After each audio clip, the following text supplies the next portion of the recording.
Friends, welcome to Mind and Intellect Conversations podcast, Women and Their Choices. So, if you generally observe, men and women, they have few roles, especially when I say boys and girls, when they are till 20, the roles are very minimal. You're a student, you're a son or a daughter, you're a brother or a sister, you're a friend. Beyond that, not many roles. But once you cross 25 and more, you take on various roles. You're an employee or a startup entrepreneur, you're a partner, you become a parent, you become a daughter-in-law, sister-in-law, various other roles are added on, and that is when the real problem may start. There's not much enough, there's not enough education in how to deal with these roles. So some people go through stress and strain. They go through a lot of emotional upheavals. Therefore, in this podcast, we are taking up three wonderful women who have gone through these roles gracefully and they are still dealing with it well. So, three women from three different line of activities. We have Leena Bansal. She's a brand strategist and an entrepreneur. We have Radhika Kapoor, a professional student counselor, and we have Ramya Chandrasekar.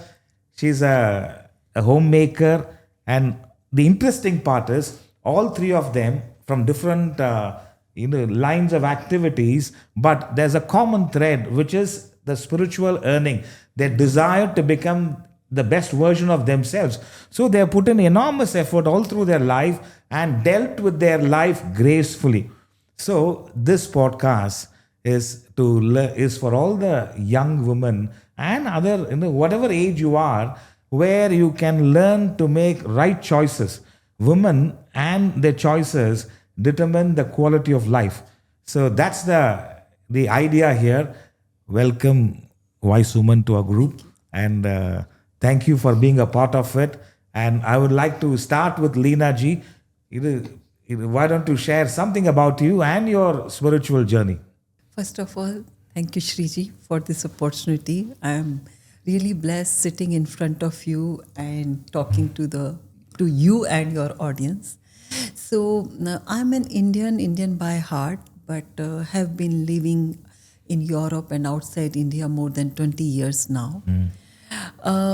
Professionally, I have been associated with fashion industry.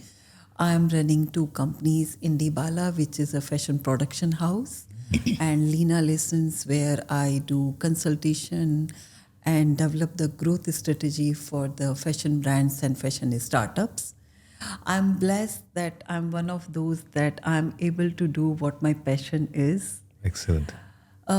Personally, I have two beautiful boys. Both are settled in their life, working and happy. And I also feel blessed the values these two boys are carrying and the culture they are carrying. So whichever part of the world they are, I have this satisfaction that they are humble soul. Wonderful. And the adorable husband? Definitely. How can I forget him? Because of him, so this journey has been exciting. Because of him, I have been exposed to different cultures in all around the world. So my spiritual journey, when we talk about it, in a way, it started with you. It was a longing for a long time, and the minute I met you, I think you hand-holded me in many ways. I don't know whether you know about it or you don't know about it. But any curiosity, any question comes in my mind, and I always refer to that Shriji told in one of his session about this. So I have filled so many pages. In fact, I have started journaling because of you. So thanks for all that, and looking forward for this podcast. Wonderful. And you've done your masters in fashion. Yes, I have done. Actually, I did two masters. So I did first in economics, which I did not enjoy, and I did it because of my parents, because my father wanted to do, the way all Indian girls, they finish their masters, but then I didn't enjoy even a bit of it. So, and then I did my second master's in fashion designing into Fabulous. fashion and fashion tech. And since then, my association with fashion industry never left me. Excellent. So, associated with this for over 25 years now. And that's why it's like the minute I find any challenge from any fashion entrepreneur related to this industry, maybe it is ingrained me now. Having this long association is helping me. Fabulous. So nice to hear. And you had the guts to pursue your innate interest, which is fashion. In spite of doing a master's in economics, you did that, and traveling different parts of the world has helped you in improving your ideas on fashion. Wonderful. Thank you for being a part of this podcast. Our second musketeer is Radhika Kapoor, and you've been a professional student counselor. Yes. And share something about us, about you, Radhika ji. Hari Om, Prabhuji, and really, really blessed to be in the platform and very grateful for this space. And this topic is very close to my heart. And you have given the opportunity to us to be seen and heard. Associating with you was a few knocks and shocks in my life that brought me to you. And now you have become that inner voice within me when I have those little turbulence. So a little peep into me is something that resonated, like we do not have a user manual. And when I reflect back in my life, it was like one of those moments where I felt that, we didn't have counselors in our school. Right. And I wanted to be that person for that little Radhika that was in school. A deeper awareness about myself is that I'm a proud Indian and I'm from Calcutta. And of course, Calcutta is steeped in spirituality. Correct. And the beauty of the place is it's got all the, the everyday life is in tandem with spirituality. Correct. And what was beautiful was that my parents were all into service above self. And they always encouraged us. And because of that, I think I naturally gravitated towards service. Wonderful. And of course, we had fabulous women around me. And they inspired me a lot, whether it was my mother, whether grandmother, aunts, Excellent. and sisters. And they were such amazing ladies that, through grit and determination, and they held so much. And not just that, they were holding homes, they were holding emotional support and families. So Right. just watching them kind of gave me a lot of learning, and that inspired me. And of course, like in everybody's house, we will have those few as well that, they are life lessons. Some are role models, some are life lessons. So yes, that inspired me to go further and deeper into wanting to study psychology. And then I did my master's in social work. Wow. And it was also bringing passion and purpose together. And that inspired me to become a counselor. I've been working in UAE for last 25 years. Wonderful. And this is my karma bhumi. I've stayed more in my karma bhumi than my janma bhumi. So yes, this is the place. And mental health is very close to my heart. And working with children is, I'm very passionate about children. So it's just... What age group of children? So it's primary school. Primary school. And across academy till secondary as well. But my focus and area of interest is primary school. Wonderful. And it's also bringing spirituality for me as a way of life. It's really grounded me in my profession and understanding that, it's presence and not trying to strive for perfection. And that, connection is so important for any, whether it's a child or the adult. So just leading by kindness is Excellent. my mantra. So Nothing works like kindness and compassion. I'm so happy to hear that, Radhika ji. And especially formative years for children.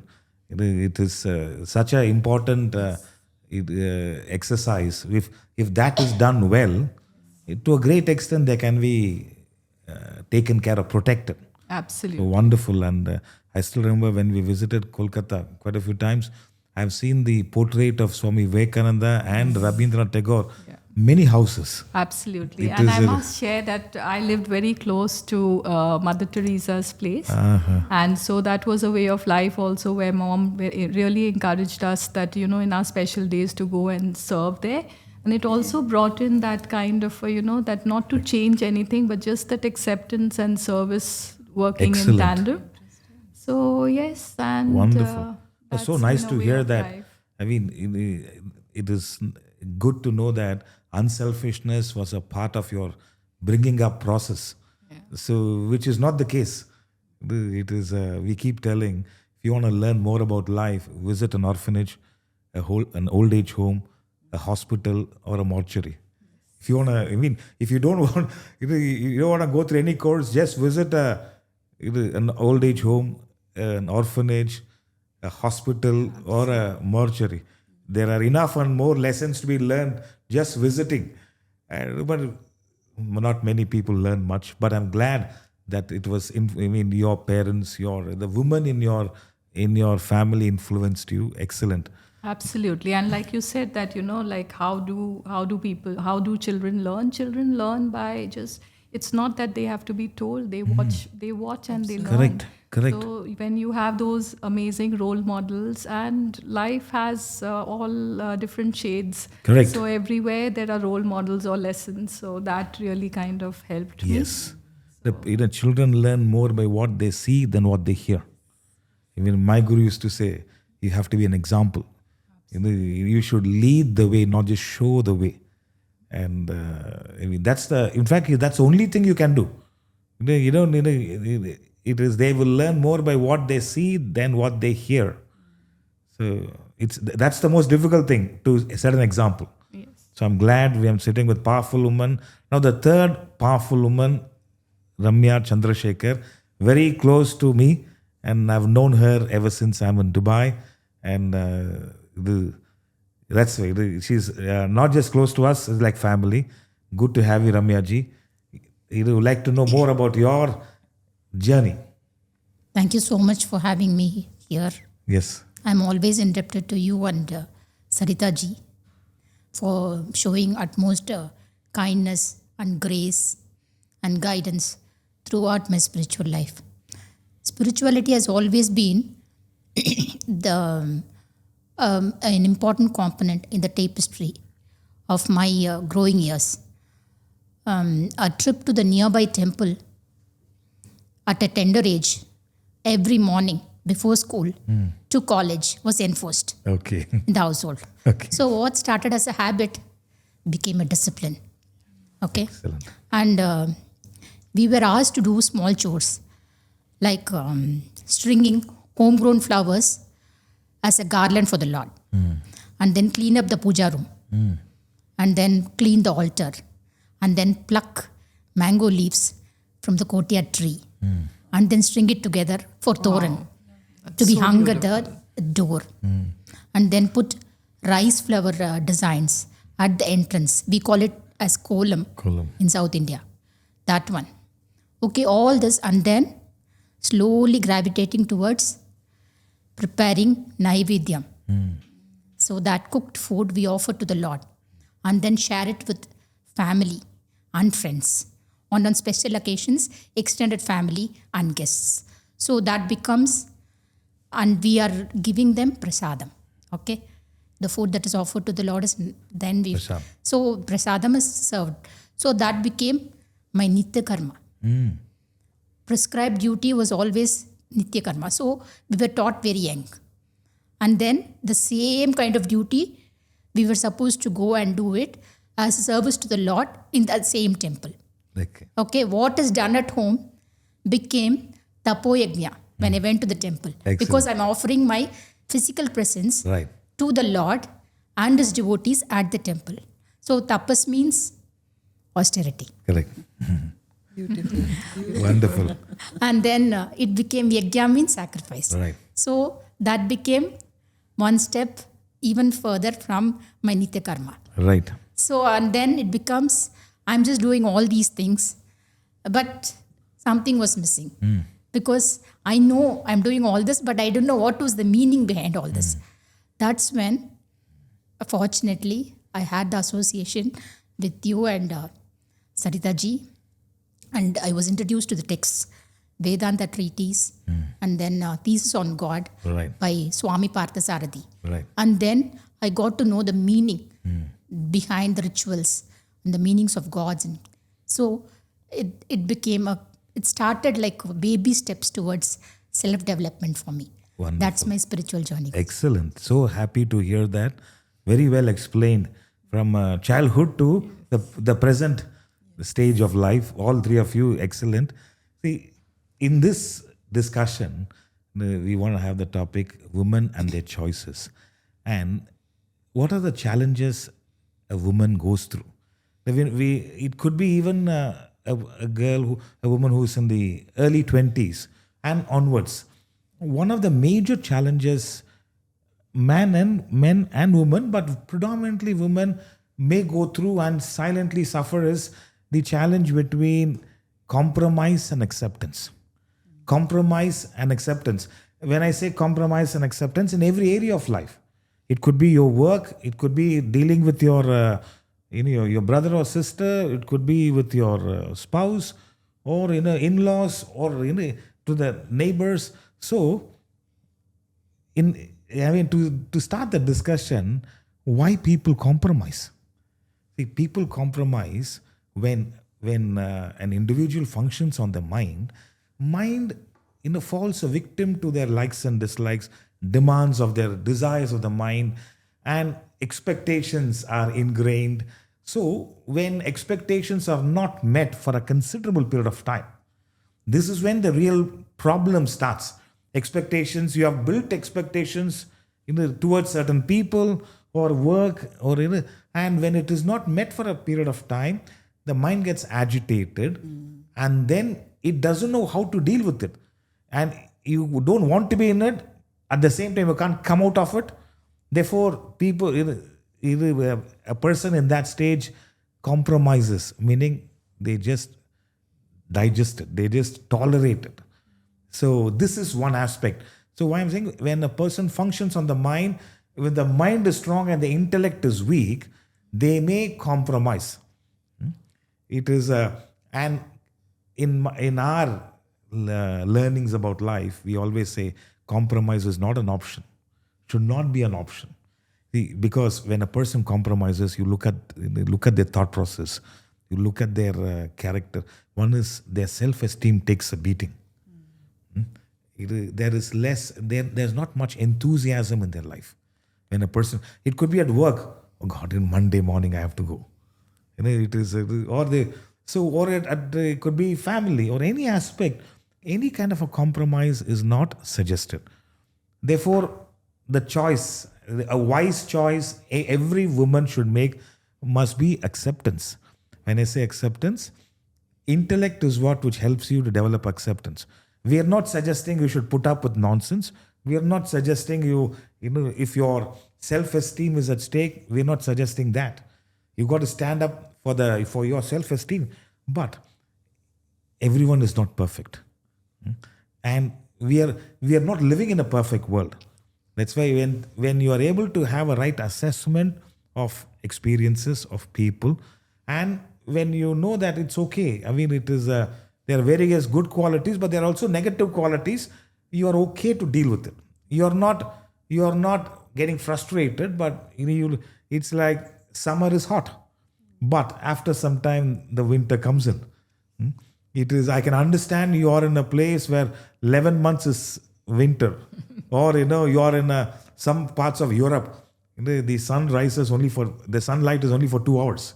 Therefore, I'm saying it is when you are able to know that things do change, and you are willing to grow along with this process, then intellect helps you to develop a sense of acceptance.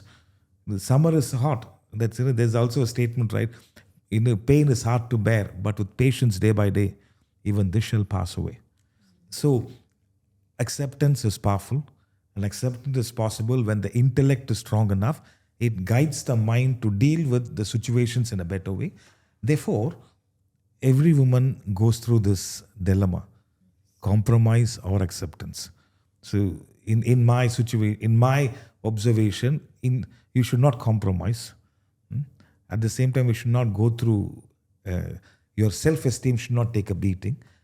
Acceptance is a better. When I say acceptance, you're able to accept things and people as they are and not what you want them to be. It is I repeat, acceptance is you are able to assess, understand, and accept people and situations, experiences, life as they are and not what you want them to be. So this is acceptance, and this is possible with a strong intellect. Now I'm throwing up this question to all of you. How has compromise and acceptance, how has that experience in your life helped you? I thought we'll go through Lina ji first. I'm first in the queue also. Yes, we are the lucky All these ones. elderly ladies. Yeah, we are after you. You so beautifully said that compromise and acceptance. I think acceptance, if we are assessing the situation, I think it comes naturally. Right. Then it doesn't feel like compromising. Because I think that intellect gives us the knowledge and the stamina and plus the inner values that we take it, okay, this will also pass away. If I assess my own, life, because of my husband's job, we have been moving from one city to another to begin with, and then one country to another, and then one continent to another continent. And, when you are moving, initial beginning is never easy. So couple of years it always takes in adjusting to the new place, making new friends, your own social life, your own social circle. And then you start enjoying that place. Few places you enjoy, few places you don't.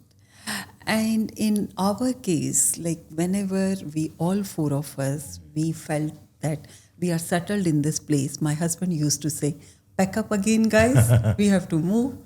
So it initially, couple of moves were easy because, children were growing up. They were kind of like, as a family, I realized that with every move, family bonding started getting stronger and stronger because we could rely only on the family. But then children grew older, they became big, and then moves started getting tougher. And that was the time I started requesting my husband, can we stop it now? But then, because his career is such, so he had to move. So, after few moves, I realized that resistance can never be helpful. I have to accept it in such a way that I need to start seeing the beautiful things what this move is giving me. Right.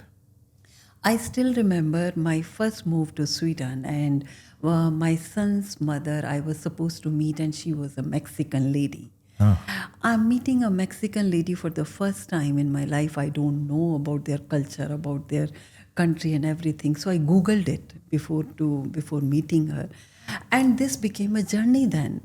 So now when I moved Dubai, and being a business lady, I'm like, I have to attend different events, different roundtable conferences and discussions and networking. I realized that all these moved helped me so much. Now I know all those people from which background they are coming to. Right. What could be their thought process. So even in my business, it is helping me so much because my clients are coming from diverse background. They are from global, perspective, and I could see so many things which they might not be able to observe into because of all these moves. Right. So, I could have been complaining about these moves. Initially, which I did as well. And I remember my husband supporting me that I moved to Switzerland, and then I'm like, I'm sick and tired of, again making new friends and everybody. And then one day he found an Indian lady at a tennis court and took the phone number and gave it to me. Call her. You will like her. So that way he supported me. But, slowly, the minute you start seeing the beautiful aspects behind all this. Correct. You don't feel like, okay, there was any compromise. Wonderful. And I saw the beautiful values behind it. Maybe, I feel the minute you are growing older, you become wiser as well. So I had made lots of, mistakes, lots of fights with my husband. But the minute I turned 50, I feel my actual life, the pleasure moments started at that time. Wonderful. I started, I stopped noticing those small things. So that acceptance maybe started coming naturally. Excellent. So spiritual, I think the minute you start your spiritual journey, it takes you so much to your inner self. Correct. It makes you stronger. And then those compromises, the way you said that, beautifully, it doesn't feel like compromises. It feels like, okay, it comes to you very naturally. Absolutely. I'm glad. Wonderful to have the initial resistance was there in all those changes, but in the moment you took it gracefully and started embracing change, it's no more difficult. Yes. And that's a great learning, because a lot of people resist change because they are stuck in their comfort zone. Everyone was aware. The real growth is outside the comfort zone. And I'm glad that the environment and Deepak ji's work pushed you to all these phenomenal growth. And as a result, it's we are rich in experiences. Yes. Rich in experiences, and that's the best part. Those experiences makes you stronger. Correct. Because every experience gives you stamina and strength to cope it to the next one. Correct. Absolutely. Excellent.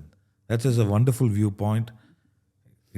Radhika ji, your views Absolutely. on compromise and yes, and I just want to add to it, and that's so true that it comes so naturally. And as a professional, I think the work journey and the hats that we wear. We are a mother, we are somebody's child as well. We are a wife, we are a parent, and we are friends. So many roles that we play. And it's sometimes, we are not, I do not see it as a linear line. It's like, we are making and carving our own life pattern. Right. And as women, I think it's, we are always working around and trying to, and it comes so naturally, right? Yes. That we are trying to work around so many things. So always there is a curve, there's a movement of trying to, like a maze. Yes. So it feels like that. And sometimes in that process, there are moments where spirituality is kind of like grounding, because there will be those life questions and those moments where you will feel that you're on one end of the spectrum and the partner is on the other end of the Right. spectrum. And then you feel like, okay, you want to change that. But then it's in that pausing, and that's what Right. spirituality has done for me. It's developed that muscle of pause, Excellent. where I would, jump into like wanting to change. So if I look at myself personally, my husband is not as spiritual. So he is. So he's on one spectrum, and I am craving that spirituality. Right. And my children are following him. So I'm trying to create that balance, that it's okay, it's their journey. Correct. Maybe that's where my patience is being tested.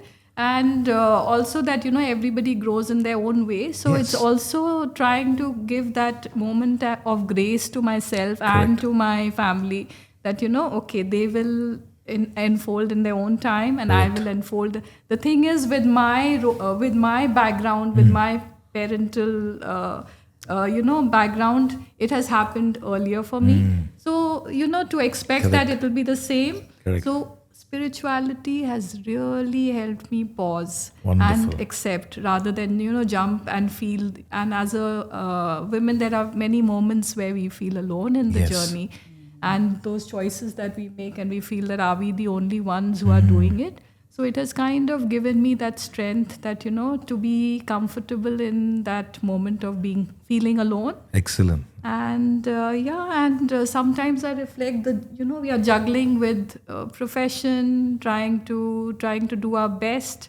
And there is a lot of guilt and shame that, have I done enough? Have I not done enough? Right. So, all those. And then, a man can come and say, I'm tired, I'm finished. But a woman will be like, she'll do 10 things before she says, I'm tired. Correct. So those are life I've seen in almost every home, Yes. whether it's the south or the north or the east or the west of any country, the woman is the first one who wakes up and she's the last one who goes to sleep. And I still I used to wonder, you come from school, you change into some shorts and t-shirt, go for a play, and then next day the uniform which you put on for wash is washed and ironed and kept ready for the next day's school. It is fabulous. So hats off to all the women. Yeah. And I'm glad that you have this maturity to pause, to think. Just that in a few minutes pause gives you a little bit of clarity. Whether you are pursuing it or not, at least the guidance is there. And once you adhere to it, once acceptance is king. Yes, absolutely. There's nothing more. Okay, here I have to acceptance is queen. Acceptance is queen. It is because we all think we have a choice. Compromise is not a choice we need to make. In a compromise, the person who compromises suffers most than what you're compromising for. So the individual suffers far most who is compromising, and it eats up the system. Absolutely. So this is one. And once you develop that sense of acceptance, each one is in their journey. I am doing my best, and let's see if they have that caliber, they will understand. Or I'll keep putting in my best. Yeah. And once that acceptance is there is no surprises. You're not worked up. Suddenly, I never expect. It's like if you accept summer, there is no surprises. It is going to be sweltering heat. Once there's no surprises, there is less difficulties. You're prepared. Spirituality helps you to be prepared in life. It helps you to face. You are a philosopher. You are a philosopher and thinking, meaning, and a pessimist is one who looks at every opportunity and converts into a difficulty. It is a philosopher is one, whatever it is, they're able to deal with it. Acceptance is the key area in life. So I'm glad that you're having it. Ramya ji, your views on compromise and acceptance. I slightly vary from what you think, Guruji. Right. I think compromise is good. Okay. Sorry. No, it's fine. Because I tell you why. Compromise is a situation where we constantly are faced in life, where we just things go in the way that we don't want it to be, or it's slightly different from what we want. Right. But still we are okay with it because it depends on the circumstances or the person that is dealing with. Right. So I will just give up for them because in my life I have compromised at least 100,000 times. Wow. And so have people for me. So if they have compromised for me, why not me? Why should I think that I'm above them, that they have to compromise all the time? Right. So for me, instead of this conflict, I think compromise is better. See, in a way, what you're saying is acceptance. It looks like compromise, but you accept it. See, it looks like in a... This is also one. No, you don't try to probe me. See, I'll tell you what. The person comes halfway. I come another halfway. Right. We meet, we have a middle ground. Correct. That is compromise. It's not like I'm just wholly giving up or the other person is giving up. Right. Be it relationship or anything. So here, I think compromise is better because the other person might have a completely different thing. Correct. And mine would never even, it'll be something like a next state. See, I have to go to meet him, that kind of a thing. See, you're right. We all meet up in the LOC. Ramya ji, I want to add that's one very important point. Because what is this? Yeah. Yes, there is no resentment in compromise. Yes, Right. and that's what I wanted There to is say. no- That No, what is it? There is no resentment in compromise. Resentment and compromise. See, I'm telling my compromise. I'm talking about my own. There are many people who understand compromise. This is how can you have a life without compromise? I'm with you. What you're saying is, this is in a simple ways, you are bringing in the intellect and dealing with it. You're dealing with the situation. See, it is not 100% acceptance, but there is tolerance, which is leading to some level of acceptance. That's what, when we, see, there is no frustration here. That's why whenever we talk about compromise in our discussion, there's a lot of frustration. It is like, it could be a relationship or a work when you have enormous frustration, you're putting up with it. Then that's what, in our context, we talk about compromise. I have so much of bills to pay. What to do? Therefore, you go through that. You hate that work, but you go through it. That is compromise. But what you're saying is there is a certain understanding, there is some clarity, and as a result, there is tolerance.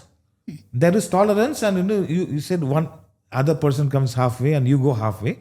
So in that way, that's why we say in acceptance, first is a discomfort. In the stage, you feel, and then there is awareness. This is where the intellect thinking comes in. Then comes tolerance.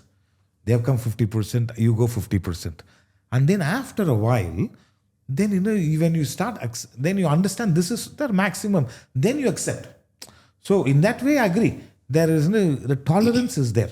Because you're a guru, you can tell this compromise is bad. But I'm a mother, I'm a wife, I'm a daughter. Then I will tell that compromise is okay because we don't want conflict. Yeah, see, I'm with you, Ma. Only when the compromise hits a person's self-esteem, that is when it is a problem.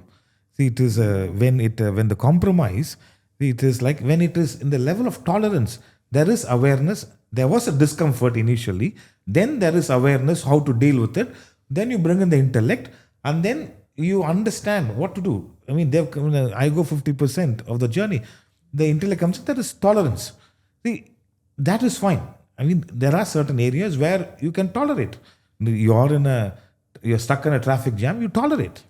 It is but what I'm saying is when any kind of a thing which hits your self-esteem, that is where the compromise becomes a dangerous aspect. No, I'm not talking about when it deals with my self-respect or my Correct. those things like modesty. That is what I understand. That I can never compromise. Correct. But generally, that is all. Just I'm talking like a householder. Correct. Would be, it's better to compromise. No, you're right. What you're saying is you got to tolerate. I feel so much of egolessness there that, because when you are saying that I'm ready to give halfway and the other person will also come halfway. So not every time. And that's what I was thinking, that not every time other person. But they might remember, okay, she gave up some 25 years back, no? Now it's okay, I will give it. So it's come. So I always win in life that way. Very good. Very good. It's not like every time winning. Wonderful. Who gets to the post in the last? Sorry? Who gets to the post in the last moment? That is more important correct. than winning earlier. Yes. No, you're right. See, in that way, it's fine because you're still in the journey. Yes. You're still in the journey. Yes. You are not frustrating yourself. You're not suppressing your emotions.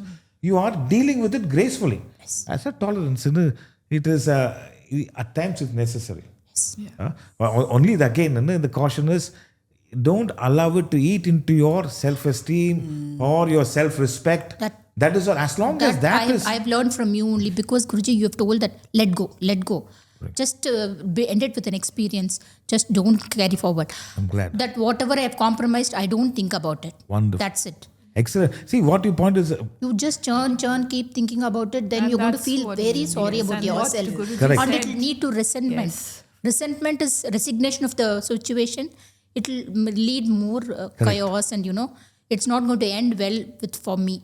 So better not to have that resignation. Okay, fine, this is how it's going to be. That we should never do. Correct. That's all. Just calm awareness. Because I know as I'm growing old, like she told, as I'm growing old, I know my weaknesses and strength. Correct. Now acceptance is there. Okay, I'm not an angel. Correct. That I know now. So, okay, I need not be right always. Correct. Okay, And that just give a little and then yes. you're going to gain much more by giving initially a little bit. Yes. So that's I can also see there. one impish smile in that. Very naughty smile, I can see that. And it's also just want to say that, it's that sitting with discomfort and sitting with, and like you said, that, it's not to build and fester the resentment.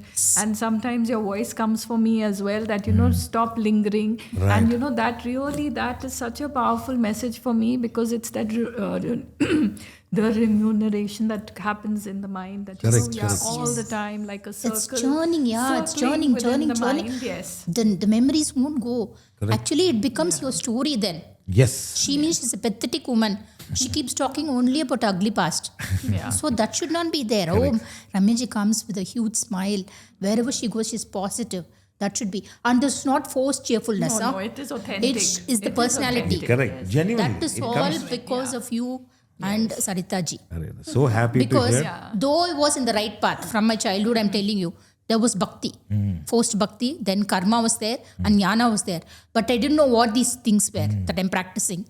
But this one gave me a reason Excellent. to go forward, to be a better person, to wake up every morning and think, Ramya, you should be a better version of yourself. Arey, fantastic. It's all thanks to you. Arey, 6 so- o'clock Tuesday morning, I feel so refreshed because this woman, she gives me so much of knowledge. Arey, fantastic. So So it becomes so much of a fantastic. Yeah, You know, so nice to hear. And many women will resonate with Ramya ji because I get that point. Compromise has been, almost life is compromised, they say. So in that way, your point is well taken. Excellent. I have one question. Yes, please. Prabhuji, that when to accept and when to set boundaries, because that's where we dilly-dally, right? That's Yes. where, like, when do we, like, okay, this is like where compromise is also somewhere in the middle. But there are times even in the workforce that, in those experiences where, things are so turbulent and it can get to, like you slowly let go of the perfection, because Right. as a person you want to strive to be the best version of yourself. Correct. And you keep raising the bar. But the people around you might not be ready to receive that gift. Correct. So the frustration and so what would you say in the acceptance and setting boundaries? We discuss in one of the lectures, there's this great quote by David Whitley, I guess. It says, change the changeable, accept the unchangeable, remove yourself from the unacceptable. When it is, certain things are unacceptable. It is, you don't need to put up with it. Work or any aspect, remove yourself from it. Because this is not my ethics. I can't be in a place, it's unacceptable. So, this is one aspect. The first one, to answer your question, remove yourself from the unacceptable. Because once you get into that, it eats up your self-esteem. And that more than anything else, you will go through, there's a frustration you will feel, and that you will show on weaker people. So, remove yourself from the unacceptable. The next aspect is, let's say, it is any time your self-esteem, your values take a hit. Yes. This is where you got to be careful. And once you start accepting it, compromising, it doesn't help. Change the changeable, accept the unchangeable. It is, there are certain times, you have students who are a bit difficult. Absolutely. It is, accept the unchangeable. It is, they're brought up. If you think you can deal with them well, change the changeable, accept the unchangeable, remove yourself from the unacceptable. The last one, remove yourself from the unacceptable. Your maximum frustrations reduce. Change the changeable. Right. Then you are making a difference. Accept the unchangeable. It is this age, kids go through a certain turmoil. Or this kind of the way they're brought up, they go to a certain turmoil with externally and with with yourself.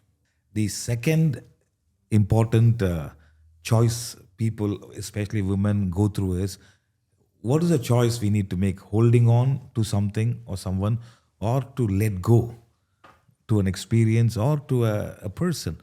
So, just to add some light to it, why do we hold on? When you're functioning on the mind, you have an idea, you become very rigid. You hold on to your own opinions, your own ideas. You don't want to let go. It could be going for a holiday, or it could be which movie to see, or whatever. You may hold on to a thing. This I want to see a adventure movie, or another person wants to say, I want to see a comedy. No. Our own mind's rigidity, our own mind's selfishness creates or makes us to hold on to things which we don't need to. Sometimes you should go with the flow. What you need to hold on to must be your values, must be your, as Ramya ji previously mentioned, tapas. Hold on to your tapas, hold on to your values, hold on to your culture. There are certain things which is worth holding on to. And there are many things which you don't need to hold on to. See, it's like 30% of your life's choices, major aspects, must be your choice.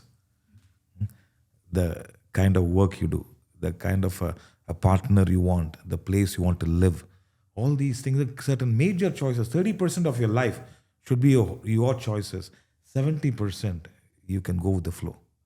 70%, which holiday to go, or what car to buy, whatever. I mean, major choices must be major choices of your life. What kind of work, the place you live, with whom you live. All those things must be major choices. Hold on to it. In the other aspects, let go. I mean, 70% you should let go. And eventually, the more you anything you hold on to, which is not right, an opinion, a negative thought, or a person who doesn't really bother about you, who you're holding on to them, the longer you hold on to them, the heavier the experience becomes. And we keep highlighting, if I am holding this glass of water for a few minutes, it's okay. And after a while, there is a pain. And I hold on to it more. I mean, it may pain, the pain I have a shooting pain. All that I need to do is to put it down. I had a sip of water, I put it down. That is why letting go must be, in many aspects of life, we have to let go. In fact, anything which your ego propels you got to let go of it. Either ego survives or the relationship survives. You will never find a relationship where ego and the partner survives. Many a time people let go of the partner and safeguard their ego. You got to let go of the ego and safeguard the partner. So letting go is very important. Again, it's the confluence of mind and intellect which helps you to let go. Holding on is fine. And with the last question, I'm trying to align with Ramya ji. Compromise is okay in certain aspects.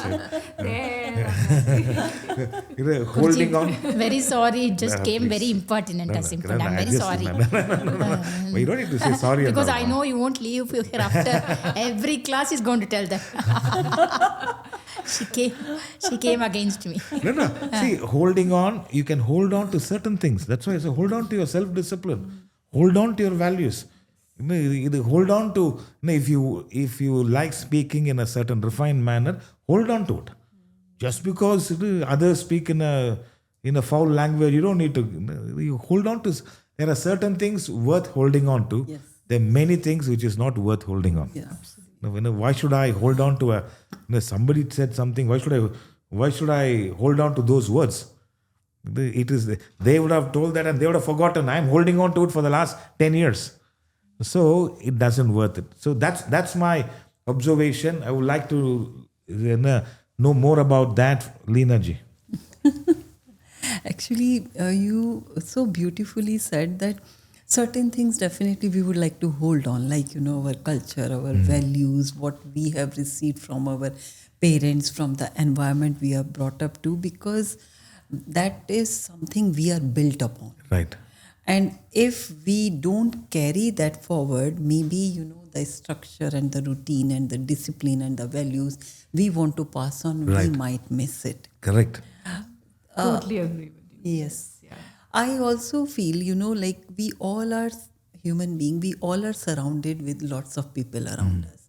We have got our siblings, our extended family, husband, children, friends, and we are living around them. And when we are living around them, one very important factor, which is like attachment to all these people, Right. it keeps building it up, because we are growing up with certain memories along the line. But this attachment also gives you so many other problems. Right. Maybe, definitely, attachment is clinging around compassion. But that compassion also might give you some problems. Right. So there could be some sort of fear, some sort of jealousy, Right. or maybe because judgment, or this person did this to me, how Correct. could she say Right. she's behave me this way, Right. or I did this for her but she did not repay me, or something like that. So how to let go of that, how not to hold on to that, it's a very big question, because we feel powerful whenever we are attached to all these factors. So I give a simple example, like, my father was quite sick at certain point of time, and that time my two children, they were growing up, they were adult enough, they could have handled their life, and still I'm feeling like without me this house cannot run. How can I leave them here, and Right. how can be I so selfish and Right. just leave them? Because that was the time I used to think that this house is being run by myself. So, and I used to feel very powerful, thinking that, okay, Right. I'm the one who is, Invincible. Yes, and that gave me so much of stress, because at back of my mind I knew that my father is sick. I should go there. He's hospitalized. He's suffering this and that, and then my children could realize it, that mom is not happy, and then they ask that, why don't you, mom, fly and you go? I'm like, how can I leave you like that, and how can I go? So I feel that attachment towards my children, that responsibility, it was created by me. Correct. So finally, I decided to go, and I was there for a week. And when I came back, I realized that home is more regulated. Everybody has taken charge of their life, and things are going fine. So that gave me that perception that that entire responsibility factor, what I was carrying in my mind, it was self-created. Definitely, there is certain level of responsibility, but then children also took over that responsibility when they saw that flag was invisible. Correct. So the minute I decide to let go, because after coming back, it was a big lesson for me. Things can work without you as well. You don't need to be everywhere. Excellent. A little care, it's not like you need to be always be caring for them 100%. You need to be around everywhere all the time. Correct. If that attachment comes with some sort of your own self-identity and everything, that can still remain there. Correct. And I used to feel very powerful having, that sort of ego inside me. And so I feel this all come with some sort of intellect. You need to be associated, and number one, I also feel you need to be surrounded with those type of people. Having, like just now we were talking about that, we have to have a group where we can put up all these questions to you, and so that sangat, Yes. that also helps you a lot. Immensely. Yes. I'm glad that you had the dilemma and your children supported. I mean, they were perceptive enough to know it and suggest. See, this is where you took the role of a mother, a parent, far seriously. Even though the role of a daughter was there, what will happen if I'm not there? The mother's role, the parent's role, they said, we'll take care. And you mentioned they are adult enough at that time. And when you came back, everything was in place. It was not that, which means, let's say, I was just holding on the correct. ego, baby. I Yes. think. No, the ego, along with that, if I am not there, what will happen? Yes, that fear. Fear. So now, when you're not there, they actually took charge. They became more responsible for their own, ways of living, and it worked out well. So this is where holding on and letting go helps. I mean, letting go helps. Yes. Holding on is, eventually I have regretted. I should have gone and spent time with my father. Right. And I was miserable that day. Correct. I was not happy. Correct. So this is where I'm glad the intellect came in. It looks very simple, but it makes it difficult due to attachment. It is the moment the intellectual clarity is there. These are roles. I've done my best. Anything, they can take care, and there may be some mistakes, but they will handle it. You are anytime contactable through mobile or so. This intellect, when I give the answer, it looks very simple, but because of the mind's attachment, holding on is so strong. There's a fear, and the fear is what prevents you from doing the right thing. So I'm glad that you went through it, and that's when everyone struggles. What about you, Radhika ji? Absolutely, and this is such a special part of the topic. I think holding on and letting go, because there's so much of deepness in this whole aspect of it, which is all dark, and people don't really talk about holding on and letting go. And I think as a professional, and we are holding so many hats, right? And then as a professional, I feel there are times when, I'm dancing with that, whether, I'm being authentic in my workplace, or am I having to, compromise on certain aspects, how much to let go, how much to hold on, just to keep my authenticity, in the right, because I have to, after all, my own conscious is going to speak to me at the end of the day, that was I really, championing the case of my student? Did I champion for my parents? And who am I accommodating? Am I accommodating adults, or am I, just doing the right thing for the child, even if I have to go through the discomfort, even if I have to shake the people around me? So, it's all those that happens in that moment of holding on and letting go. And I think, for me, it happens that as a counselor, we hold so much of emotional spaces. And I think it's very important to hold the values. And it really resonated that you said that rigidity doesn't help. So even though we have even for me, if I have my values, I think there are times when I have to hold my values very lightly, so that it is not pressured on anybody else. I'm just holding the space. Right. For example, a child might come up and say things to me which in my value is not right, but then that's where it comes to me, and it so helps your Khalil Gibran topic, and there's so many other topics which helps me to suspend that judgment and just be there for the student, and whether it is for adults or children, whoever it is. But Guruji, I wanted to ask you, because there are certain times I struggle within myself. There's an inner conflict that at workplace, in Gita we it is, and it's practice in Sanatan Dharma that we are humble with our work, and we and whatever we do, it is God is to leave the fruits of our labor. It is offered to Krishna, and we are not entitled to it. Right. But in that process, there are times when I feel that I'm not seen and heard. And because the way the corporate culture is that they want to be seen, they want to be heard, you want to beat your own drums. Correct. And that is not organic. Correct. In terms of the spirituality, and that's where I really struggle. And then sometimes I tell myself that God's people, the workers, are all hidden, always hidden. It's happening always underground. Correct. So See, that pacifies. So please guide me there. It's an interesting question, because a lot of good work doesn't get recognition, and for that you have to make a noise, in the sense, not in a way which it affects your self-esteem. You got to, wherever possible, make that known. Make that known, even because not everyone is caught up in their own world.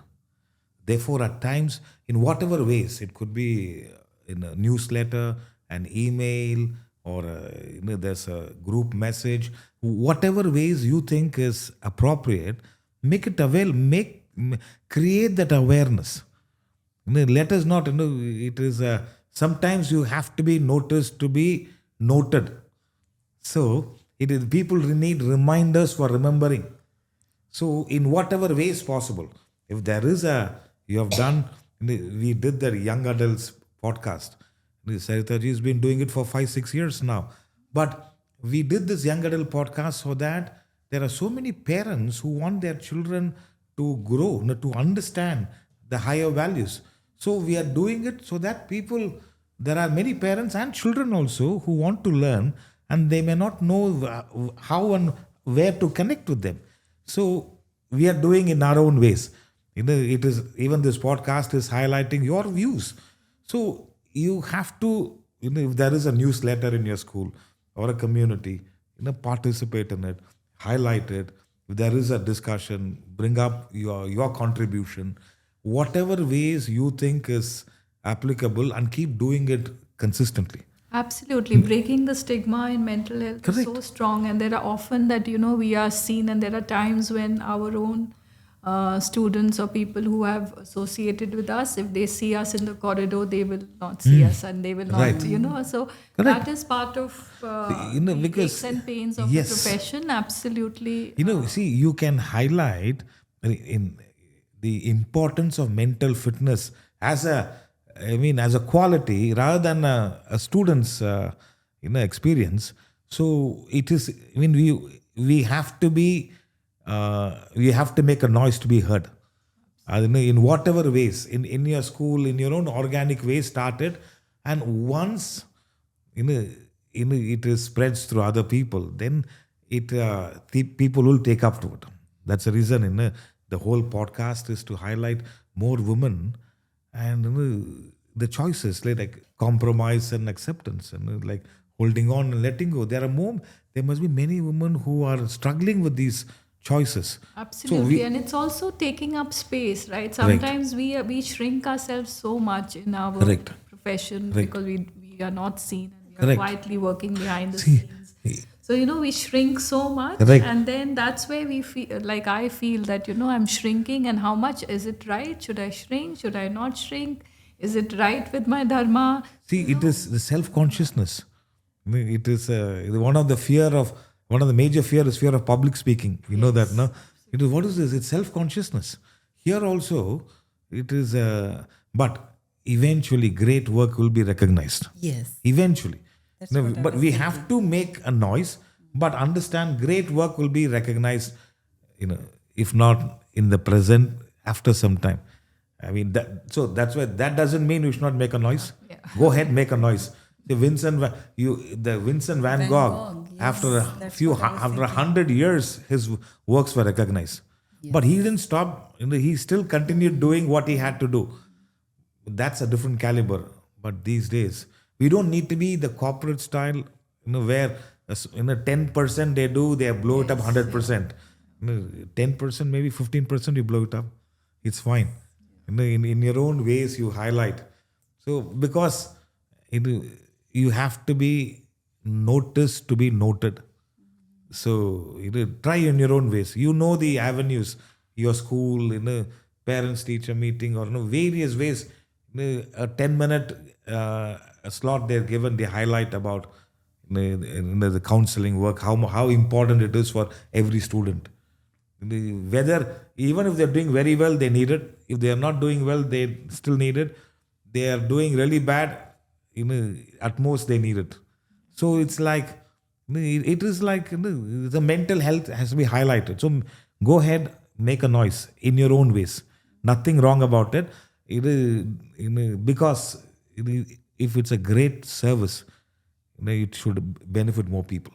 That's what I keep reminding myself, that these are gifts. So definitely, if I have the gift to will offer, be, if I yes, don't say it, how will it will Correct. go unseen? Correct. And that's where the dilemma is, like, you want to give, but then you are not having. Once the you I just revenue. want to add here one thing.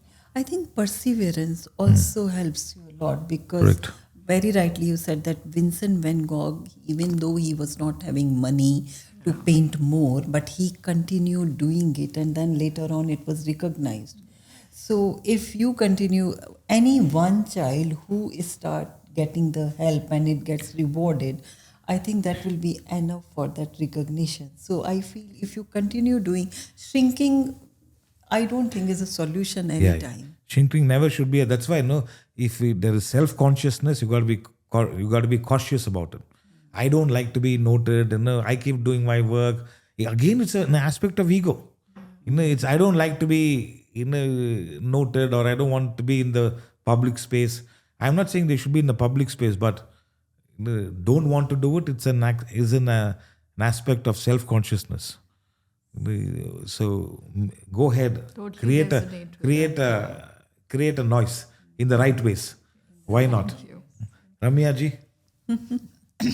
You have to, according to me, again, it's not your, I haven't learned this from the class, Guruji. I always feel that we have to hold on to things or even to people only if you're committed, really committed, or you think that it can work, or we have a very strong bond.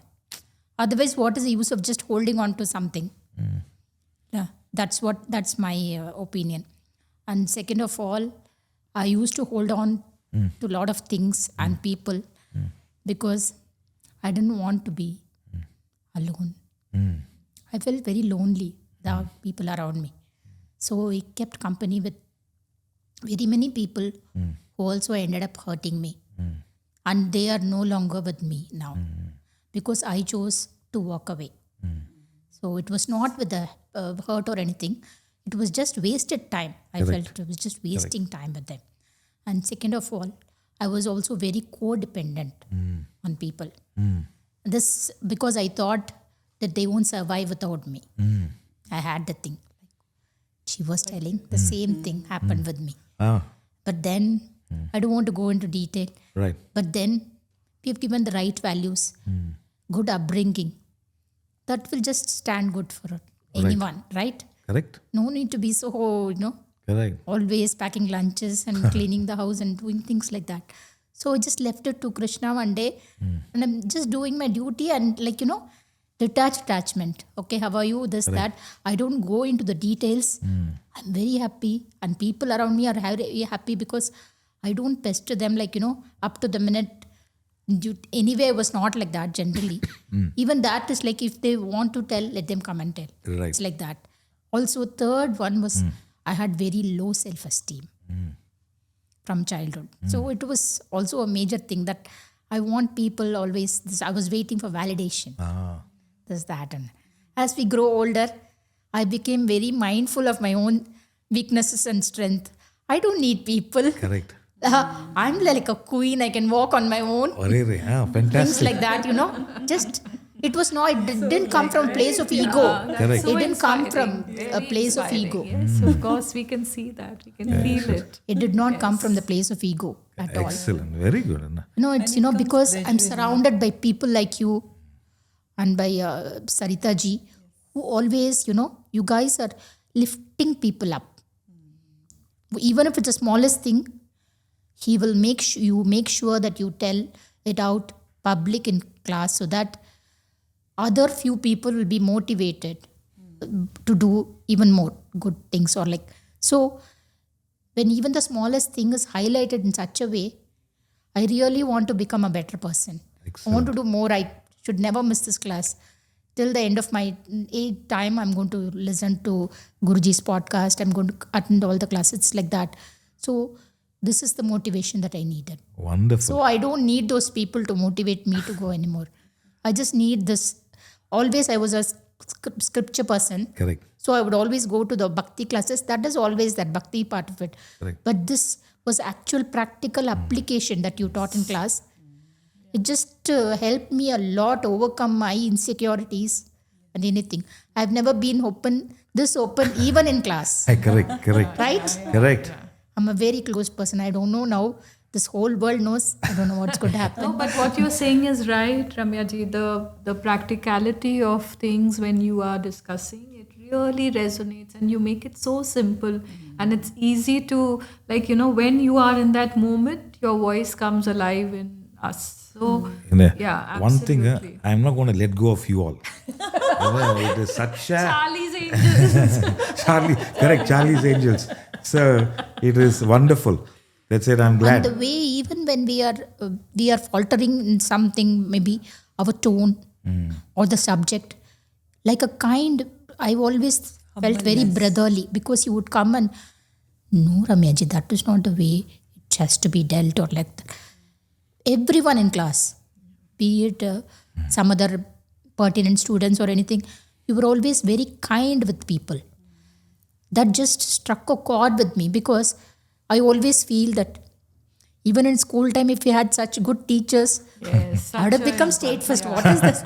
This is what my feeling is. And that's what So you kind of I just you. want to add one more Really. thing here, because now it has become my habit, which I started by force, feeling the gratitude for your previous day.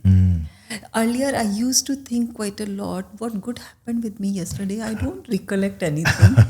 And now, next day morning, when I join my hands and giving thanks to all the activities, so I have jot down like 5 things I have to be grateful for my yesterday. And then I realized not even 5, I think many more grateful Correct. things happened with me Correct. previous day. Absolutely. See, these are the things you should hold on to and let go. See, letting go works beautifully well with your memory. The memory is fresh, like a child. We're not, childishness is holding on to certain unnecessary things. Like a child is, your fresh memory, it does wonders.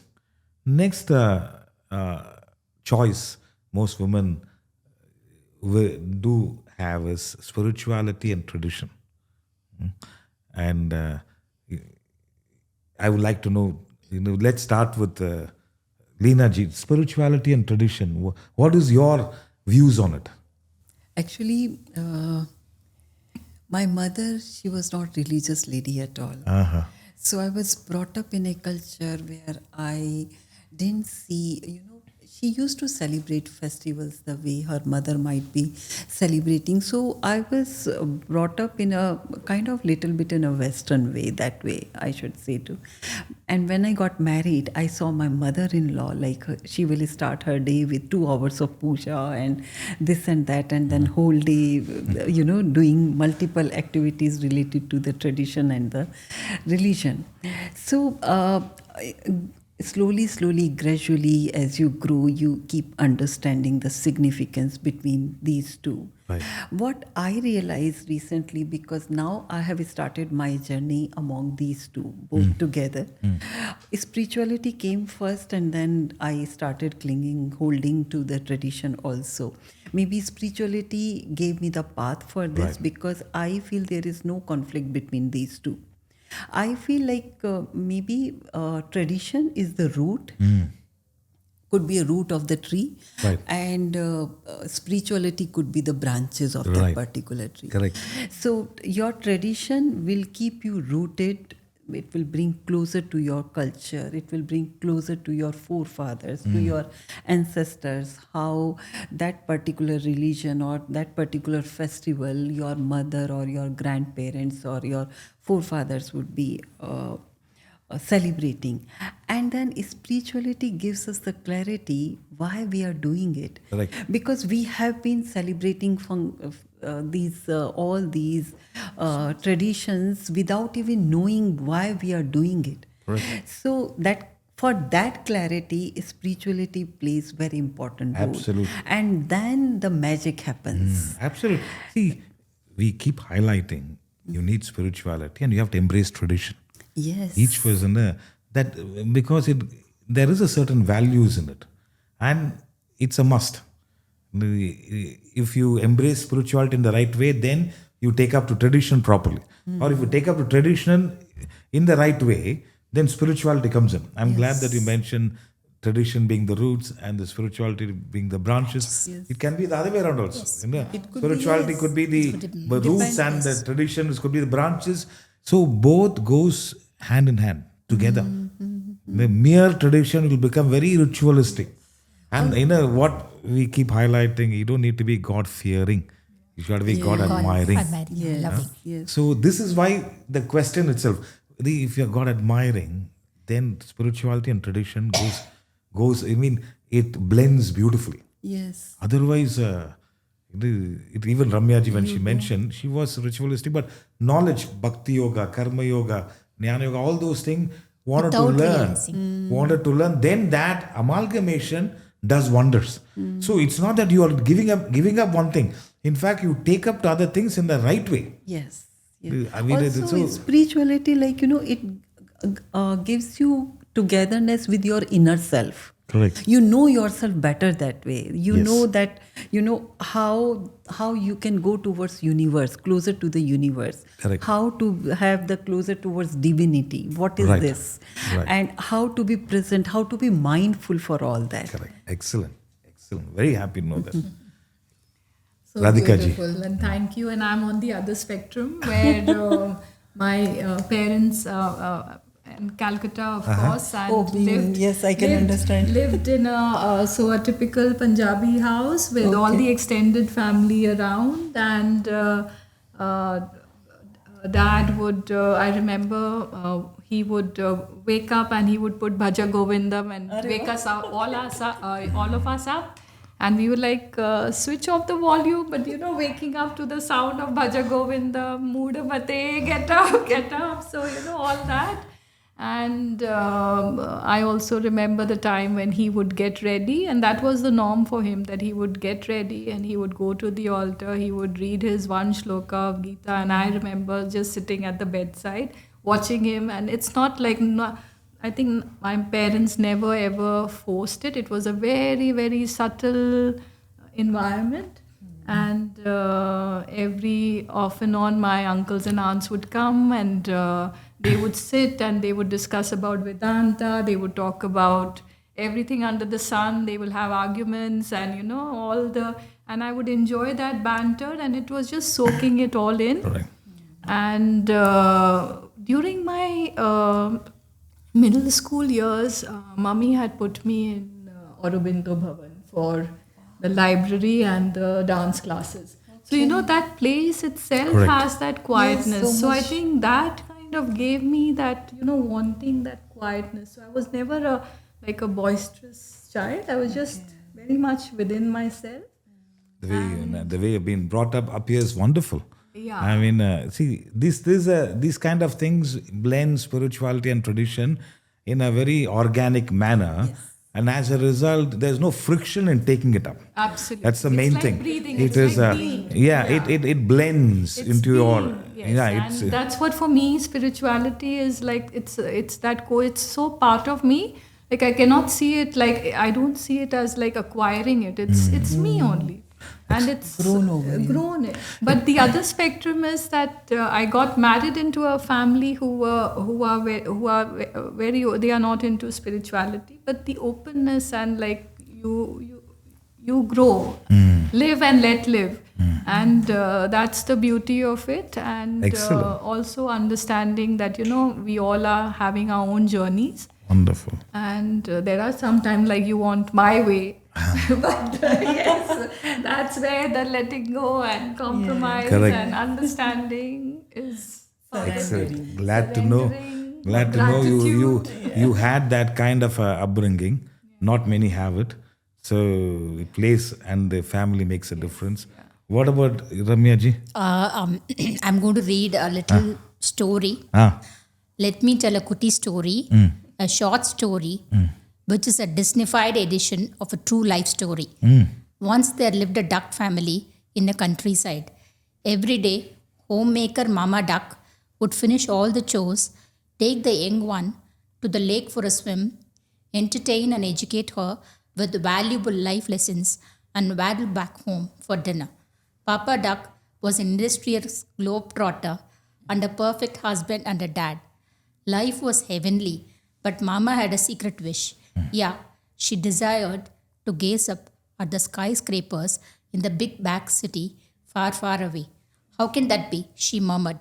Country ducks don't fly. Not long after, to her surprise, Papa Duck gets her wings. Elated, she imagines the high rises in the distant land, decides to try her new wings, flaps, but alas, cannot take off and stumbles down. Hears a faint whisper along with a gentle breeze in her ears. You can do it, Mama. Turns around to see her cutie duckling waving at her alongside proud Papa. One gives her wings while the other becomes the air. That was all the motivation she needed. Like oxygen in the blood, life air beneath her wings, she flaps, flies, soars higher and higher. Like a falcon, lands on the 66th floor of Burj Khalifa.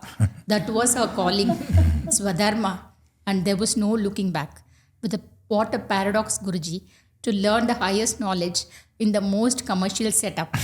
That there ends Ramyayan with no scope for prequel or a sequel. I'm humbled by this lifetime opportunity to you and Radhika ji. Wonderful. Thank you so much for your continued support of me. It's so nice to hear. I told you, right? She writes scripts very well. Off the cuff, she created it. Can you imagine? This is my See the spiritual glimpse of journey. it. We could see the glimpse. Yes, that's it. And then she says she does not have that much talent. Can you imagine? Now the world will know. It's wonderful. I'm glad that you highlighted. See, it is your journey in this path, which is where spirituality and tradition amalgamates, and I'm sure the viewers will get benefited. We come to the last part of it: countries and cultures. My thing is, even though we are from India, we are all living in another country, and I find my travels to various countries, observing people, their cultures, it has helped me in accepting various cultures in the right way. What you think is so important, for another culture, it is not at all. It doesn't even. It's not even a discussion. And what is not a discussion there? I mean, it is. What is so easy for us, that's very important for them. So you understand. It is I enjoy travel, and in our various aspects. So countries and cultures are there for you, and the more confluence of mind and intellect is there, you are able to embrace everyone. There is so much of good in the worst of us. There's so much of bad in the best of us. There's a statement. So then it's fine. Otherwise, we are stuck to a pigeonhole. You like this and you don't want to come out of it. So that's been so. As women, I'm sure you would have you've been in different places. What is your views on countries and cultures? That having lived in different countries brought me closer to my own culture. I was like, okay, I was like any other Indian. And when we moved to Scandinavia, we were living in Sweden. And in Sweden, the way they are brought up, they live together in the same area till their final education, and that's how they are connected. So every year they have to go for hunting, so they continue doing this. They have so we also have like 13 days of ancestral days where I did not understand the significance behind it, but I realized that whether we were in Sweden, we lived in Singapore, so I came closer to the Chinese culture there. When we were in France, I came closer to French culture, and I realized that everybody celebrate these type of ancestral celebration in their own ways. And then I understood the significance that why we have those 13 days allocated to our forefathers, and I read about it. So, moving around gave me so much of understanding about our own culture, and also like wherever I was moving, I was being respected as an Indian. And I started feeling I'm a proud Indian, having lived in different countries, because maybe Indians are coming with certain values. And those values are being recognized worldwide. In my understanding, I could see that. So these values also help me in my own entrepreneur journey. Wonderful. So now when I'm having clients worldwide, and these clients are coming with their own certain values and everything. But having worked with me, they all know that they are dealing with an Indian. It means she's going to be consistent. It means she's going to be hardworking. She's going to be doing whatever she's saying with. Excellent. So this level, I got it without doing anything, just being an Indian. Wonderful. So we Indians are carrying this stature outside the world, which I understood just after moving from India. Fantastic. That's something to be proud of. Wonderful. Kudos to you. You embraced countries and cultures and strengthened your own values in your home country and your innate culture. Excellent. Radhika ji? Yes, and I totally resonate with her that we are really blessed to be in UAE. It's a melting pot. Correct. And for me, it's been like, 25 years and more maybe in this place. And the fact that I feel that proud Indianness is just part of my DNA. And that kind of has kind of grounded me into being who I am. And I always keep the flag in front of me in my table at work so that, each of us, all the children who come, they love, and I'll be surrounded by globe and atlas. And it's just for them to show that, the world is one, we are all people, and it's all just different, doors, but we are all one. And, that is that kind of a fabric Correct. that we've learned is from our own Correct. country. Correct. So really blessed with that, and also it has given me the opportunity when I'm here witnessing and meeting so many nationality. You see that you're really one because Correct. the values are the Correct. same. The the aches and pains of Correct. life is the same, and the journey is, of course, there'll be certain diversions, but more or less as humans. Correct. And that sense of that pride of connection Correct.